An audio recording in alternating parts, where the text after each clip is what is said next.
Okay, at least we can start to our lecture, International Trade and Policy. I already asked that most of you know me already, but we have also some exchange students.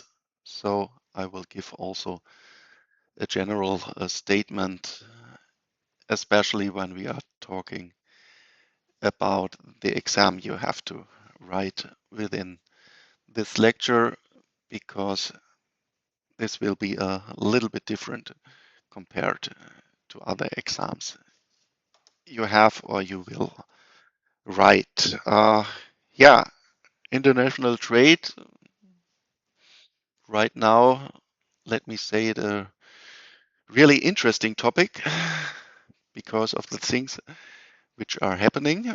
We have a new, or not new anymore, since 1 year, we have a new administration in the United States, and this is the leader of the most powerful economy in the world. And this economy is led by a guy who is doing every day something new, and we call it erratic.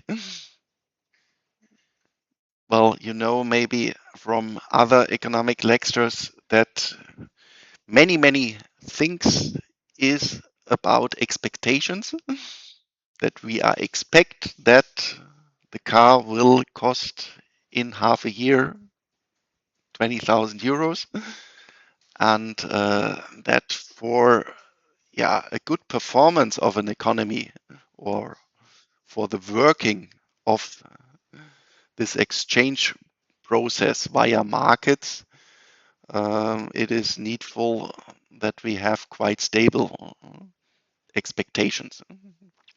And unfortunately, right now we have to incorporate expectations about the behavior of this guy. And yeah, maybe the best expectation is a random walk, that you just say, my expectation is I don't know what he is doing tomorrow. Unfortunately, we have to deal with him. There's no way out. So also then in this lecture, we will talk a lot about this guy, and one of his main statements every week, and just 2 weeks or almost 2 weeks ago, it was again after the Supreme Court just said, well, you are not allowed to introduce your tariffs. 5 minutes later, he said, well, there is an old law of 1977, I think, that I'm allowed to introduce a general tariff on everything. And then I don't know what it is, the tariff rate right now, 10, 15%. Maybe tomorrow it's another one. I don't know. So we will talk within this lecture about the framework we are sitting in right now. Neutrally formulated, I think it's quite interesting. And then it is also, I think, a good thing to talk also about the theory behind what is international trade about. And yeah, we can say that this theory is developing during the last 200 years. And then we will start, maybe you have heard of it in school, uh, with the first model called the Ricardo model of comparative advantage. Why is it maybe a good idea to interchange goods between countries, and why is it maybe also a good idea not to introduce always tariffs? And about this mainly will be this lecture. This as a starting point, as a little motivation. Then most of you know this, that I'm also digitally present, so we will have in parallel a Zoom meeting. there you can participate. How many do we have today? Oops, 3. This I also, I do it later. Classical lecture within the lecture hall, and I will upload um, if everything works on YouTube.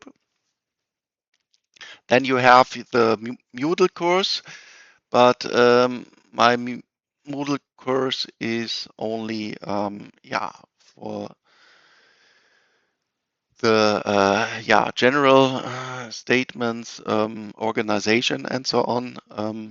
The content you will find on my homepage, and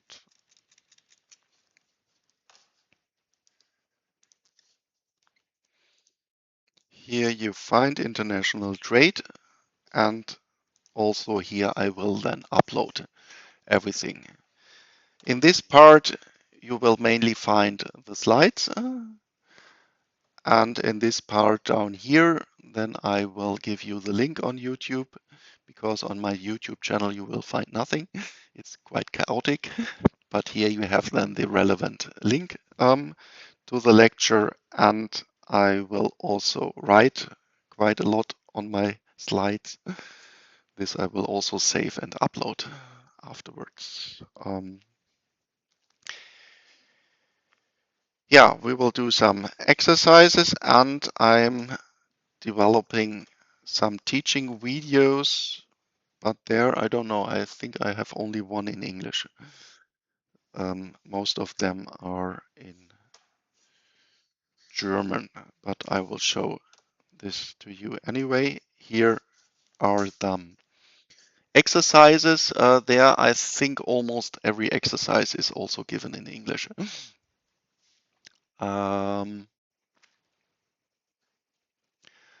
Where here we have Außenwirtschaft, international trade, but also in general exercises in economics. Maybe you have a look at this, and here are then my videos, but they are, as I said, mainly in German. But somehow the artificial intelligence is maybe that you can just let translate it. I haven't tried it. Maybe I do it. There you can also have a look at. Yeah, then I already said it. We will have a term paper as an exam here, and this will be set up into 2 parts. The first one is that we see, I think we will then here be 15, maybe 20 students that you get similar to my macro course country. And there, then you should analyze a little bit the trade pattern, the development in international trade of this economy. And the second part is then so-called specific tasks, and this will be tasks quite similar to a classical exam you are writing. But they will be given individually. Then you should solve them. And yeah, you have roughly 1 week to do this in the beginning of May or end of April. And afterwards, then we will meet in the end of May, and there you should present. One part in the presentation will be that you present your trade analysis of your country, and the other one will be then that I had a look before that into your papers in the specific tasks, and then I just ask you, well, can you explain this task to the audience?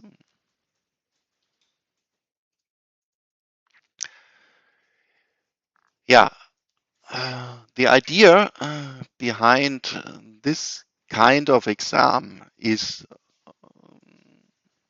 sometimes I also gave within this lecture only a classical term paper. So you had your country and then give me a detailed analysis of this. In the end, I understand young people. Maybe I would have done it in a similar way. Was that, yeah, after 2 weeks, I was alone and you were writing. Of course, this is a mainly descriptive part. Um, and all the theory I explained to you. Well, then I was talking to 2, 3, or 4 people in the end. On the other hand, this is an advanced course, so I want that you are going into the data because I think this is what you will do later on when you have graduated and you start working. Maybe in some strategic department in a medium size or within a large company, this will be your task. So we still do it, but I also want you to ask about have you understood something of the theoretical part of this lecture? And especially in this part here, I would say that something has changed in the world in the last 3 years, especially what we should present or what you should do when you are studying. And this, what I mean, what has changed is um, the general release of our large LMM models, so ChatGPT, Grok, or Claude, or whatever. And in a minute.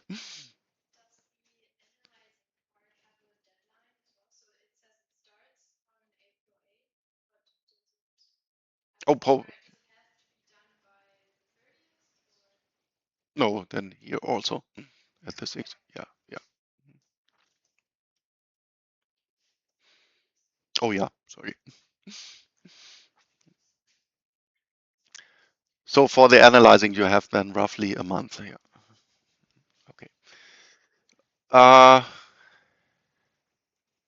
yeah, I was at this artificial intelligence and yep, another one.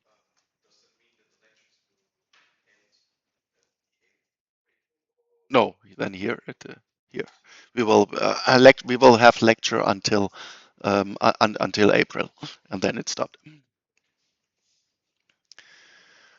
And yeah, and since this very high speed of developing the artificial intelligence, and this you can do by your own, maybe just take all your classical exams, just have a look that it is in a good format, and then just upload the PDF file into some artificial intelligence bot, press enter, and the output is quite good. You get then. And this would then mean if I, on the other hand, would pose you, especially in an advanced course, so to speak, only a classical exam where you have to give the answers within 60 or 90 minutes, then of course I cannot ask very deeply because it takes time. You have to have some time to think about the questions. You have to write it down. Then you have to do some calculations by your own. All this takes time. And then, of course, I can also always only take some specific part of uh, and this we will have here a general equilibrium model where we will have a look in, where everything can change at every time. And if you have then now your roughly a week time, then I can just ask a bit deeper. Not only the fundamentals, but I would say then I can pose only also some interesting questions about the model. And then I think, yeah, well, yeah, you start, then you think about it, just sleep over it and take it in the next day. And also, of course, it is a term paper. You can use all resources you have for research. And this is, I think, what you are supposed to do in future. I do not say that you have to be better than artificial intelligence, but you have to be able to do something else.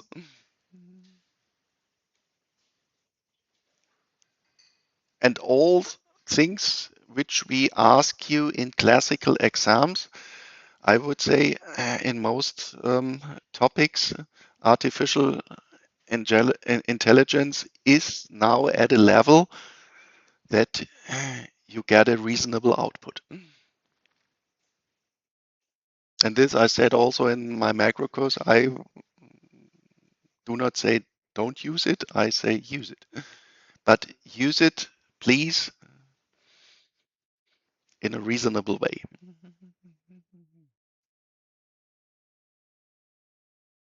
And this also means that if you use artificial intelligence, that you have to look at the output and that you are able to judge, is it reasonable what I read there? Well, actually, during the last 3 years, it really became better and better and better.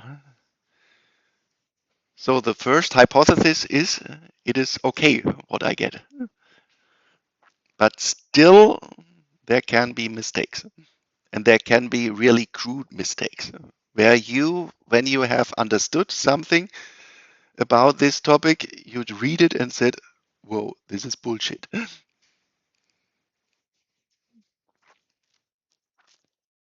And if you then present me your solutions and I read something like this, where I say, well, haven't you read your own paper?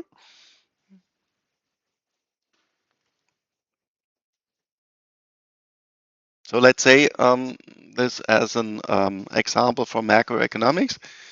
We have real growth, we have nominal growth, and we have the price development. And hopefully you know that they are all connected, these three time series. And when you then analyze it and you, on average, get a lower real growth than nominal growth, and then a negative price development, then you should know that there has to be something wrong.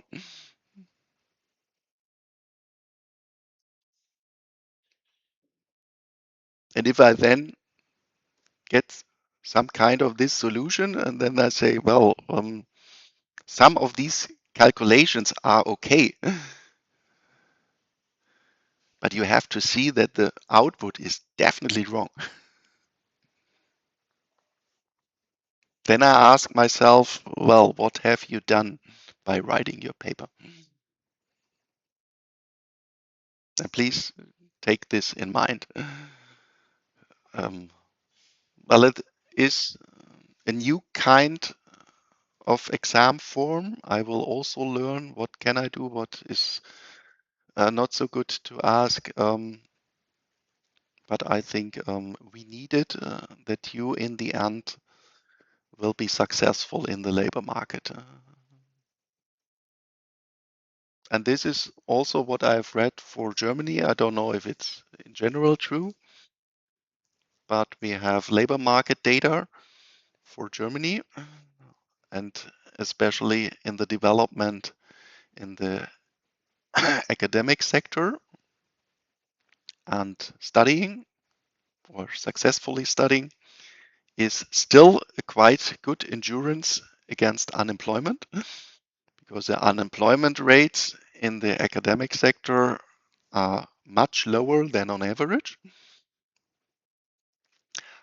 Um, Actually, they are a little bit less than half of the average. But on the other hand, we have an increase, and this is anecdotal, an anecdotal result since 2022, since the release of artificial intelligence.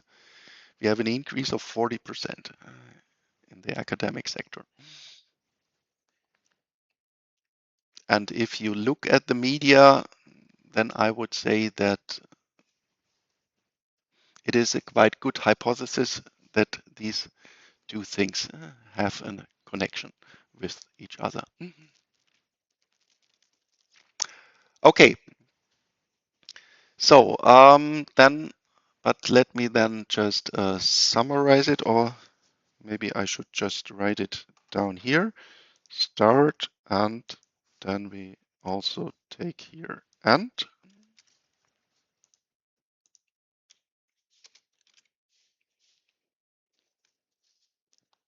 And what else was the question? Lecture until.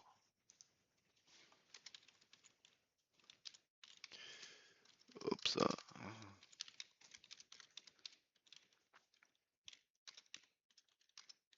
Oops. Oops.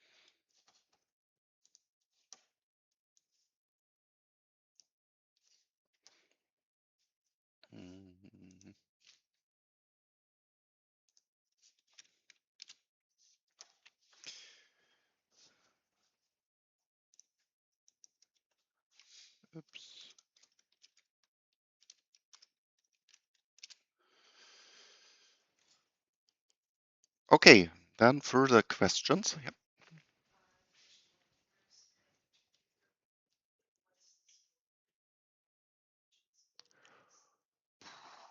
Well, actually, we see, but not more than 10 pages. I think less.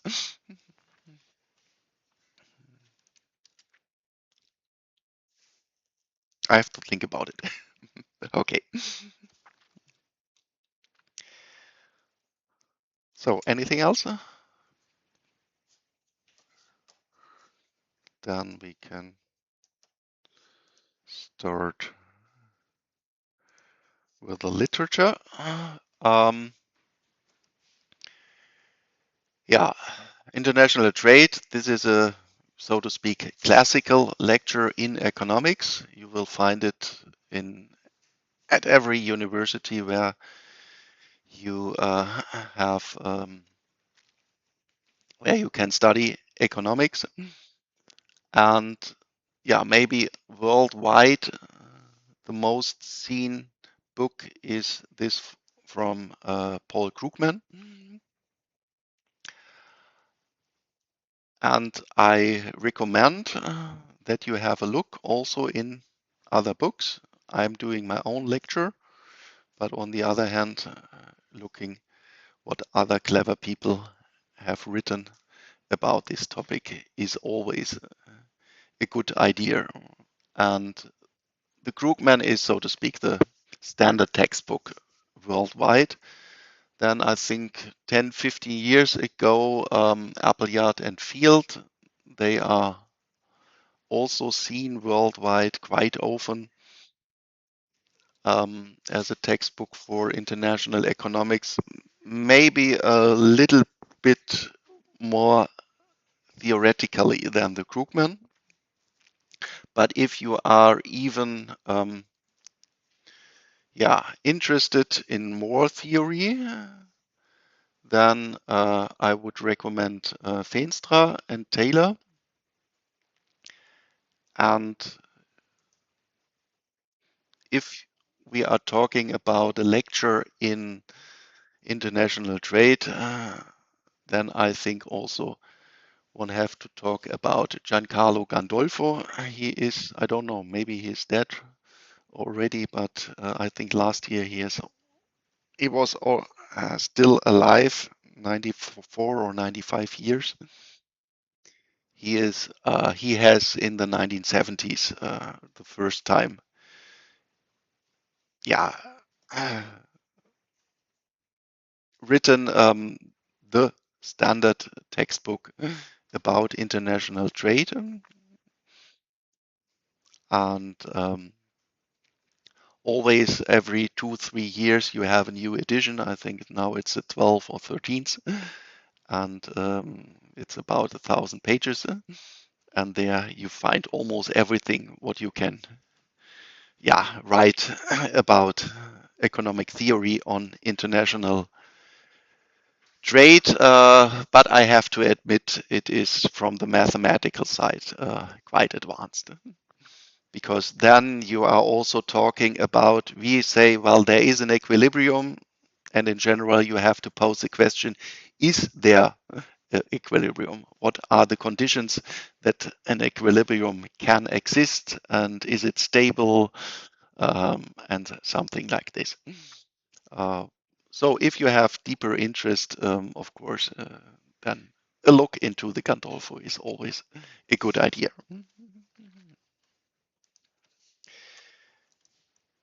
Yeah,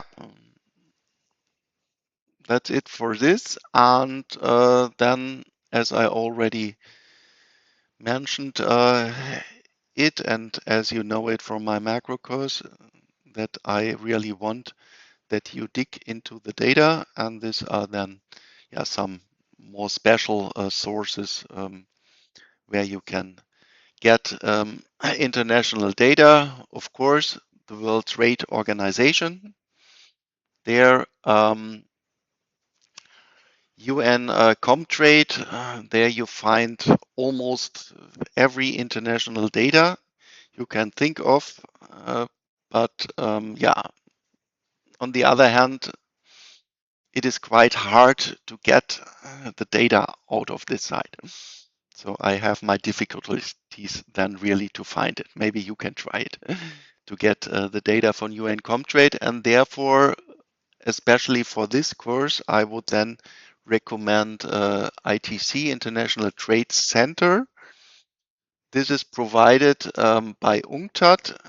This is a sub-department of the UN for the developing countries, and they provided, in my eyes, a good front end where you then say, well, I want to have the trade pattern of, let's say, the United Kingdom, and please give me the 20 largest trading partners, give me the 20 largest trading categories, machinery, chemicals, or something like this. And then you get a quite nice output, also an output which you can easily download. And then you can take for your further research in Excel or whatever. Um, so this is then for this trading data my favorite website where you, for me, in my eyes, you get the best front end that you can work it with it.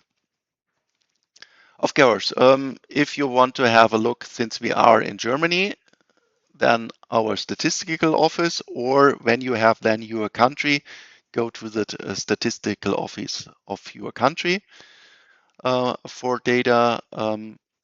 In Germany, our central bank.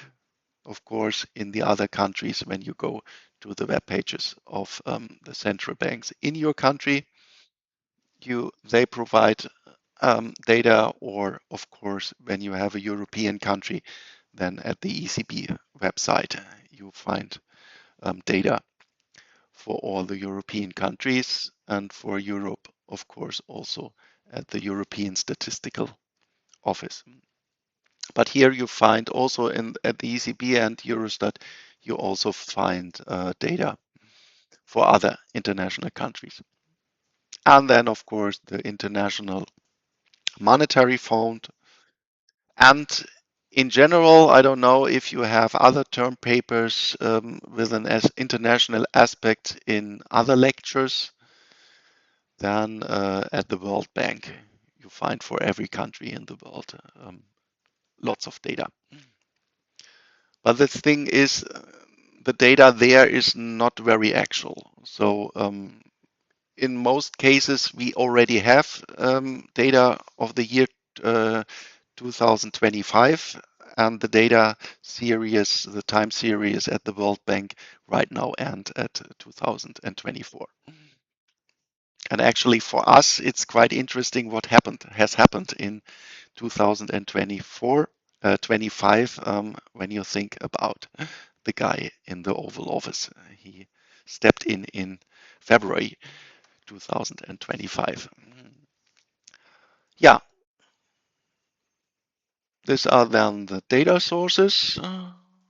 Maybe we will also talk about this then when we talk about the term paper later on in this lecture. And then I think I'm done, and we can start with the content of the lecture. And here I will give you a very short, very aggregated overview about international trade. And as you maybe know, I'm a friend of long time series because I think we can learn from the past. It doesn't mean that everything will be the same or that everything already has happened, but maybe something similar has happened. And therefore, I really say not only looking 5 or 10 years into the past, also 20, 30, or 50 years is also a quite good idea. And yeah, maybe one example is just what we have heard the last 2, 3 days is that the street of, or strait is it, I think called of Hormuz in the Persian Gulf, that there the Iranian regime just stopped it, that oil cannot be transported anymore through this strait. And through this part comes roughly 20% of the oil trade worldwide. So quite a bit. And then it was said, well, due to this risk that this happened, we are expecting that the oil price is rising.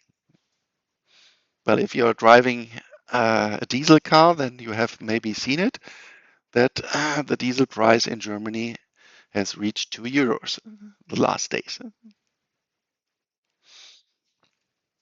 This is just a result of this war. And then it was also meant that, well, in general, we are expecting higher oil prices. Maybe you know it that they are measured in per barrel. A barrel is 100, roughly 150 liters. And if this barrel price reaches $100, then this will really hit the world economy. The price before the start of this war was roughly 60, so almost doubling. Then, of course, you can say, wow, double oil price? Of course, this will hit the world economy. But then also you can have a look in history. And in 2008, we had an oil price per barrel of $150. just within the turmoil of the financial crisis. And you have also to think about, well, this is almost 20 years ago. During this time, in general, we assume that roughly 2% of inflation is something which is normal or even which we want to have. And if you then think a general price increase of 2% over 20 years means then, of course, that 100 US dollars today is not 100 US dollar in 2008 because of the meaning, because in general the prices have increased. And therefore, when I heard that the oil price of 100 US dollar will be really harmful for the world economy, then I would say I doubt this. It is not a nice situation, but we had already a situation with a much higher price, of course, within a crisis, but it was even 150 US dollars. And also because of this inflation argument, then 100 US dollar today would be similar to $60 in 20 years ago. And let's go back then to this diagram. Here I show you the development of world production and world trade during the last 50 years. And what we then see here is, of course, both have increased. And also be careful, we are talking here about nominal numbers, so measured in US dollar. But then we can ask ourselves, well, how much has it increased? And for this, I fitted here an exponential function through this data. And we obtained an R squared of 0.97. Question here, have you talked about a linear regression or regression in general in your introductory course in statistics?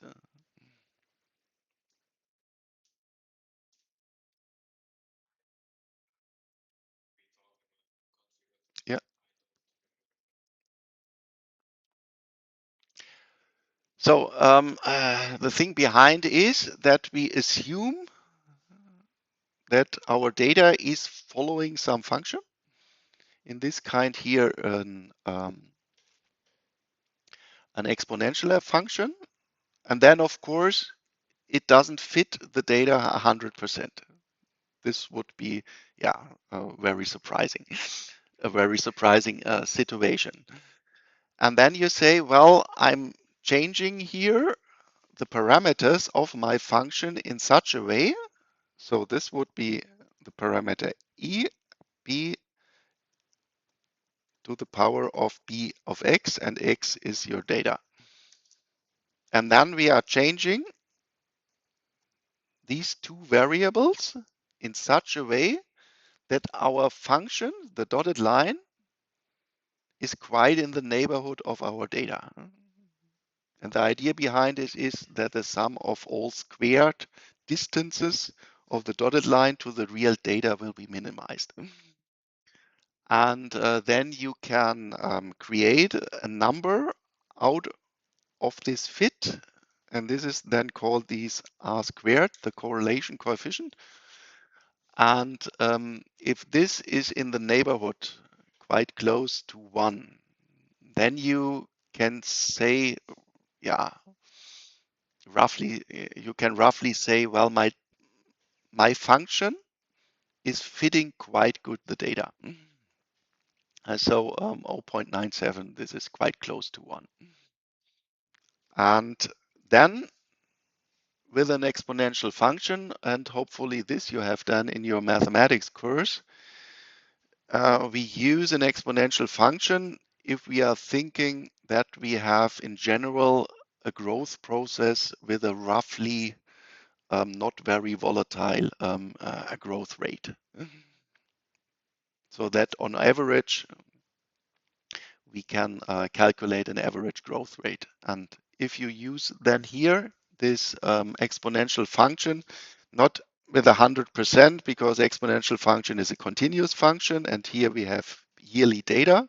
So this is discrete data, but roughly we can interpret this coefficient here, 0.053, as the annual growth rate of the world production during the last 50 years.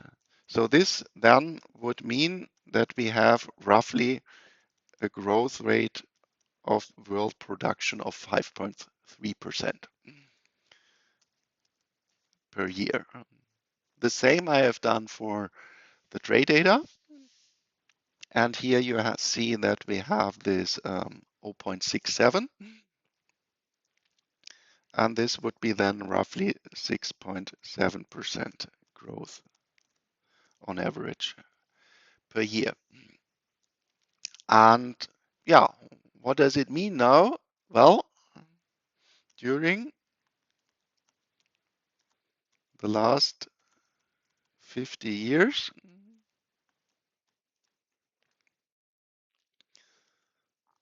the trade volume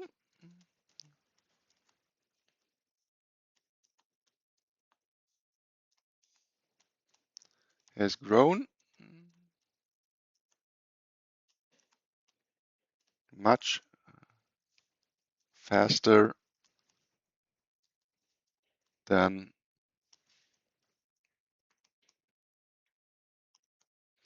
production.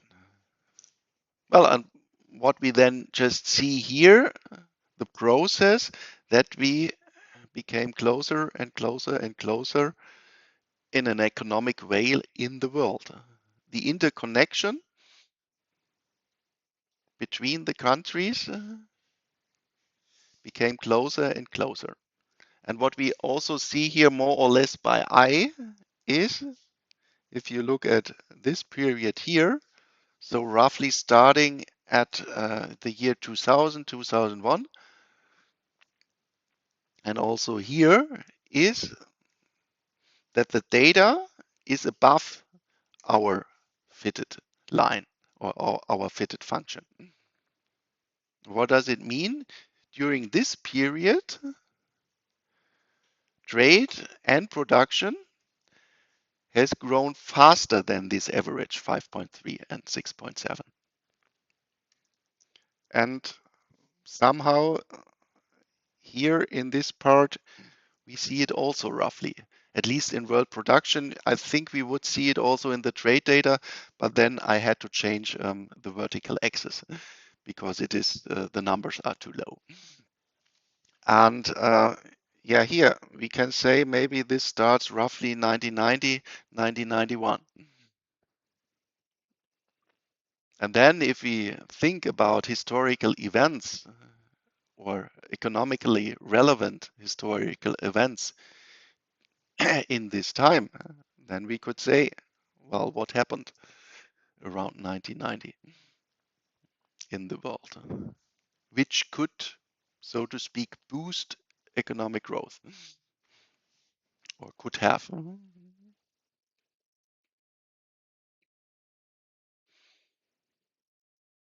My father was a history teacher.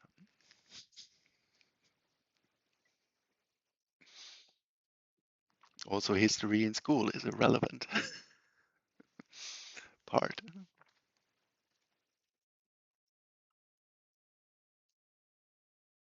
At least the German guys should know it, what happened.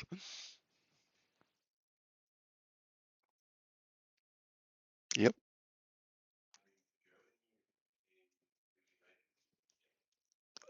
And what was the reason that we had the possibility to reunite?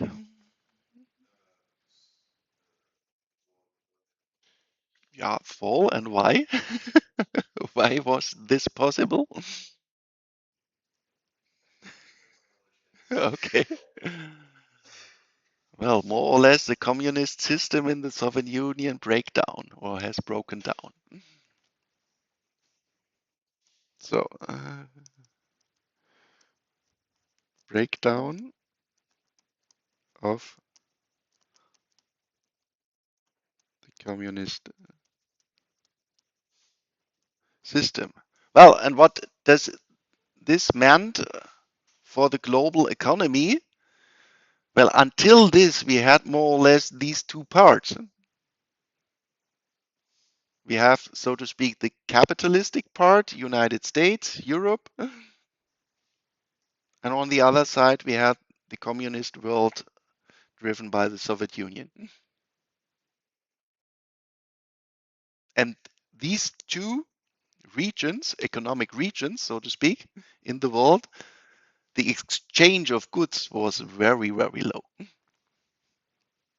Well, we already bought energy from the Soviet Union, but there was no general trade between these regions. And after this breakdown, especially the eastern part of Europe started to interact with the rest of the world. So um, here we can say larger growth rates than the average. And a similar or more pronounced pattern we see here in the beginning of 2000, roughly, let's say here, 2000.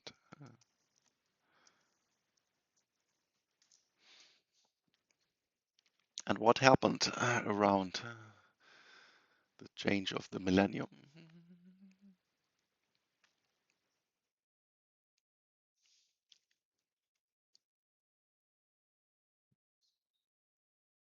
Well, of course, after the breakdown of the communist system, we also have to admit that we had very much things to reorganize because there we have a planned system with 5-year plans, no free markets. All this had to start in these countries. And then, more or less, we can say after these 10 years, these markets had developed, though it was much easier to reinforce trade. And we have one significant point that we can say more or less with the year 2000, roughly more or less, um, China stepped in to the global economy very powerful. And if we look at China especially, then we see also this very high velocity of this economy. Around 2000, measured in GDP, the size of the Chinese economy was roughly the size of Italy.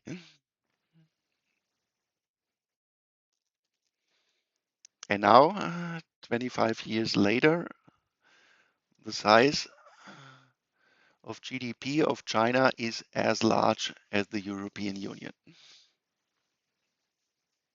So now we have then three more or less yeah, equal in size regions in the world: the United States, the European Union, and China. United States is a little bit larger, but roughly the same. And these first 10 years in the 2000s, more or less, they are really driven, especially by China and in general by the emerging markets. So this we can then say is more or less the start of globalization.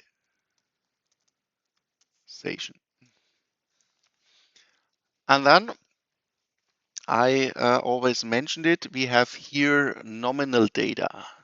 And if we look at nominal data, then also we have a little bit careful with the interpretation. Because here, yet now I always said, well, and then we started to trade more because of some reasons I explained to you.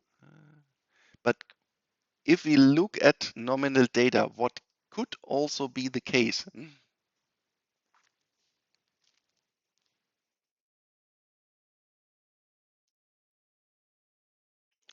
How is nominal GDP, if we look at production, calculated?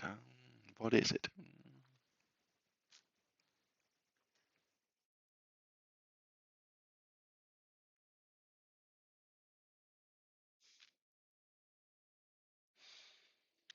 This definition should be in your head.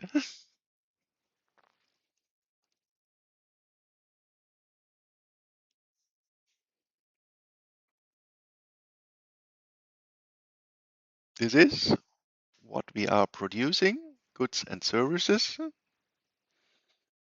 in one country, in one period. Country is now the whole world. In one period, this is 1 year for final consumption. Measured, and this is now the important part, measured in actual prices. And there, remember my example of the oil price. Prices, of course, can also change. So all the change here could be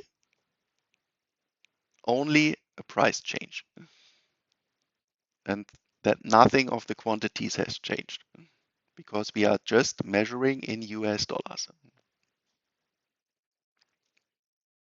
And therefore, interpreting it in a way I have done it here. Here you have then a little bit careful, or some of you can just ask, well, is it only because we have inflation that this is just a time of very high inflation compared to the other periods? And therefore, if we are looking at the next slide, I present you starting from 2000. Unfortunately, I do not quite good data for a longer time series, especially for the trade data, for real trade data. Um, but anyway, starting at 2000, as I said, this is, so to speak, the starting point of globalization and the step in of China. It's, I think, a quite good time series, and I got here then the data from for world production, for world GDP from the International Monetary Fund, and the trade data I got from CPB, and this is an institute in the Netherlands, and I would say that is for real trade data and the aggregated world trade. They calculating an index. It is maybe the best data we can get right now, and especially also they are, yeah, very actual. They provide it monthly, and so we have now already the data for 2025, just 3 months ago. And looking at this data, especially if we yeah, look again at the new administration in the United States, then talking about trade, I need data from 2025. Yeah, and then looking at these real data, we see an even more pronounced pattern compared to the nominal data. Here, we can roughly say in this first period until the financial crisis,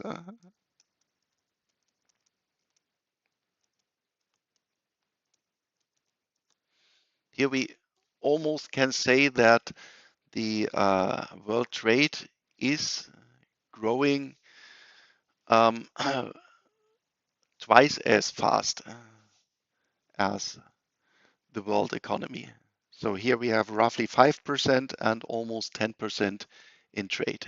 There you really see how fast this has happened in the beginning of the 2000s.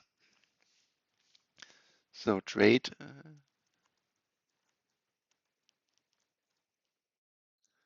has grown twice as fast as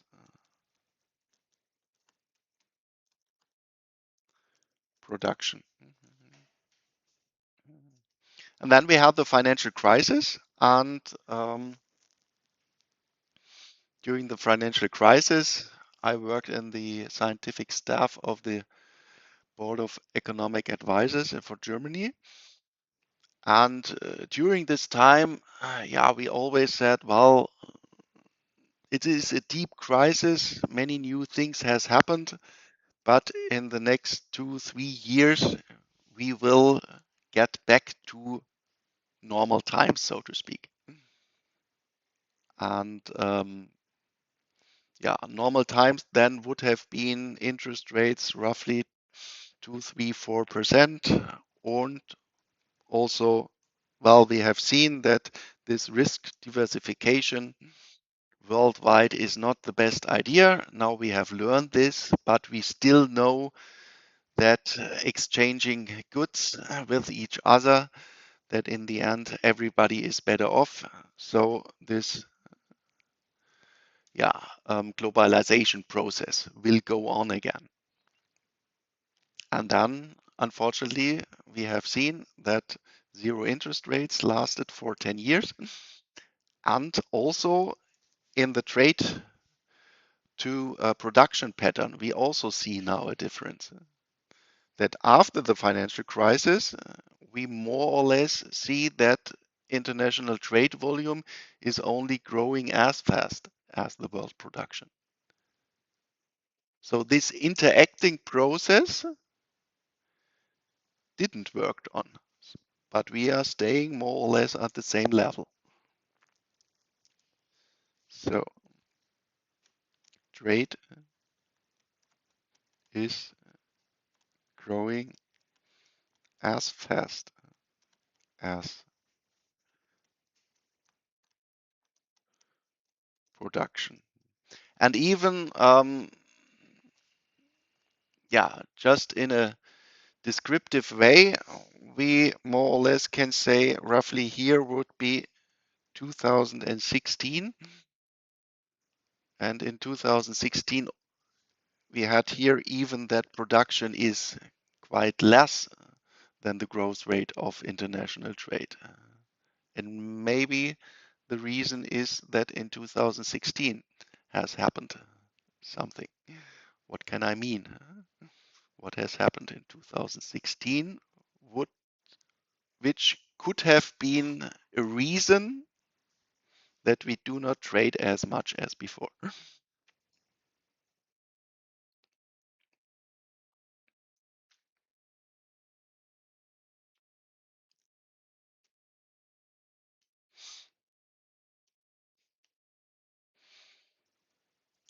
Well, this was the first Trump administration. He stepped in office 2000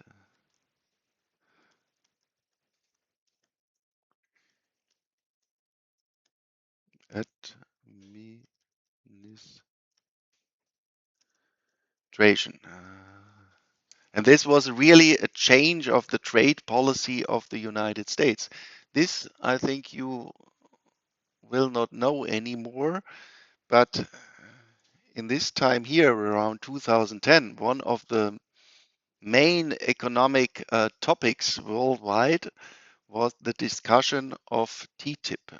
Does anyone know what is meant by TTIP?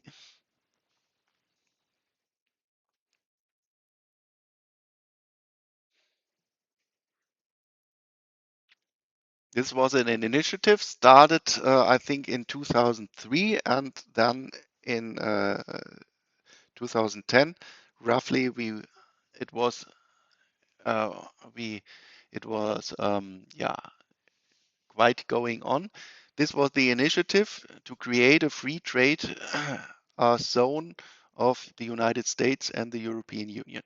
What we are doing now with the South American, with the countries in South America. So the initiative was just the other way around as we have it right now under the Trump administration. And during this time, it was also the other way around that in Europe, many young people went on street during this time and said, no, we don't want to have it. We do not want this capitalistic ideas from the United States in Europe. Then we do not have our standards anymore.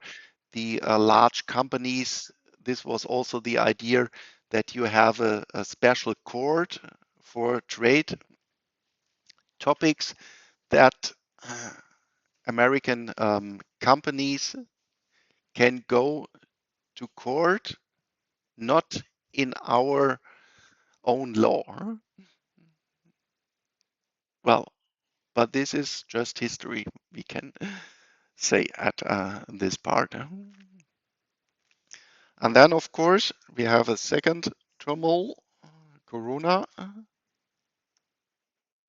There, I just said this is not there. You cannot explain many things economically because we are following the pandemic. But then, of course, again, we have not only the Trump administration, we have also, and this has also already started roughly right here, a change in the trade policy of China. I already mentioned China is now economically as large as the European Union, and they reached roughly this level after the financial crisis. Because if you remember, the developed countries, almost every country dropped by 3, Germany even almost 6% in GDP. And China still have grown through the financial crisis with growth rates of 6 or 7%. So there was really a close up. And since then, one can somehow say that they really changed how they looked at international trade as letting foreign goods into their country, foreign companies. They also have started to become for their own innovative. In the beginning, they just needed our technology because they were not able to build these high technological products, and now they are able to do it by their own. And then they started in a strategic way to lower the trade relations. And if we look at the situation right now, they even use their power, especially if you look at strategic resources, the rare metals, which we all need in our handies, in our electro cars, and so on. They just say, well, we are providing 90% of world demand, and now we just stop it. And then we cannot build laptops and handies and something else anymore. And in such a way, something similar is the United States administration doing, then we say that we are now in a situation which we are calling de-risking and decoupling in international trade. Well, we in Europe, the last years we said, well, it is not a good idea to do this. But now we see if China is doing it and the United States is doing it, then more or less we have to do it too. Because when we are highly depending that we can produce only with intermediate goods from the United States, here especially in the service sector, the tech companies, our university has just changed to Microsoft. I doubt that this is a good idea. And depending especially on raw materials, solar modules, whatever, on China, then we have, of course, a high risk that they use it in a strategic way. And therefore, we are now also starting to decouple.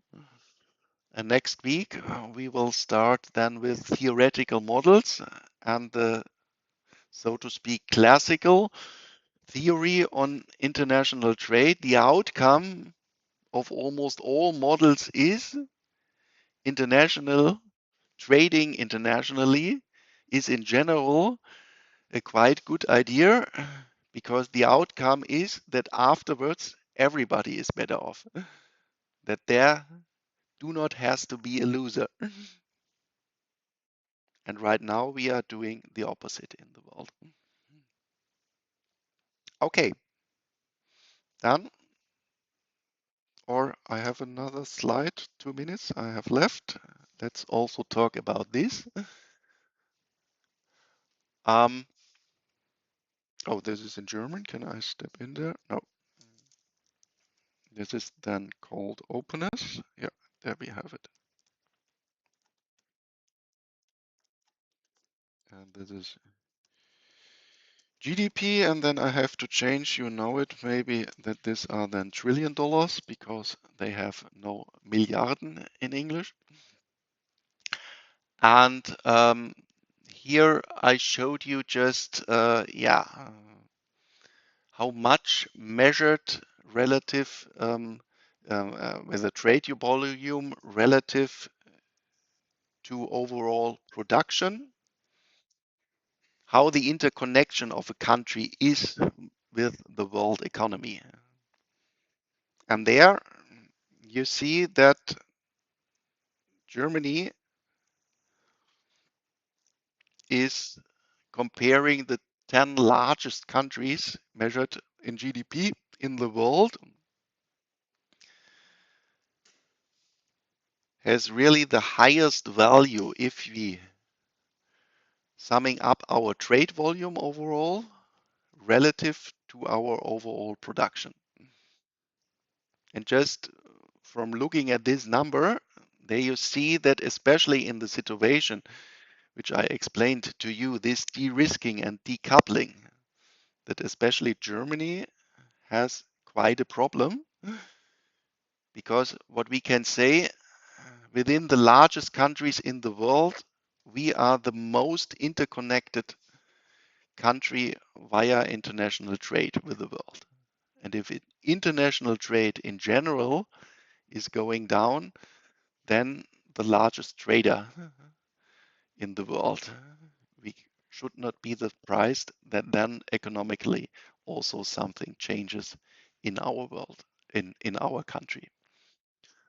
And maybe this then for your term paper is of course also quite a good number, and then you can look for some reasons due to this number. Okay, but then it was for today. See you next week.